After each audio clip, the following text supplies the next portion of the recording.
ಜೈ ಗುರುದೇವ್. ಯುಗಾದಿ ಹಬ್ಬ ಕೇವಲ ಹೊಸ ವರ್ಷದ ಆರಂಭ ಅಲ್ಲ, ಇದು ಕಾಲಚಕ್ರದ ಪುನಾರಂಭ.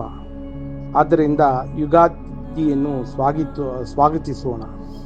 ಚೈತ್ರ ಮಾಸದ ಶುಕ್ಲ ಪಾಕ್ಷಿಕ ಪಾಂಡಮಿ ತಿಥಿ ಪ್ರಾರಂಭವಾಗುತ್ತದೆ. 29ರ ರಾತ್ರಿ 11:16ರಿಂದ ಪ್ರಾರಂಭವಾಗಿ ಮಾರ್ಚ್ 30ರ ರಾತ್ರಿ 8:32ಕ್ಕೆ ಮುಕ್ತಾಯವಾಗುತ್ತದೆ. ಈ ಯುಗಾದಿ ಹಬ್ಬ ಯುಗಾದಿ ಹಬ್ಬದ ಚಂದ್ರ ಸಂಚಾರದ ವೈಜ್ಞಾನಿಕ ಗಣಿತ ಪ್ರಕಾರದಲ್ಲಿ ನಾವು ಆಧಾರಿತವಾಗಿ ಆ ಗ್ರಹಗಳ ಕಂಪನದಿಂದ ಮುಂದಿನ ವರ್ಷ ಅಂತಂದರೆ ಹೊಸ ವರ್ಷದ ಪೂರ್ಣ ಜ್ಯೋತಿಷ್ಯ ಪದ್ಧತಿಯನ್ನು ಲೆಕ್ಕಾಚಾರವಾಗಿ ಪಂಚಾಂಗದ ರೂಪಿತವಾಗಿ ಮುದ್ರಿತವಾಗುತ್ತದೆ.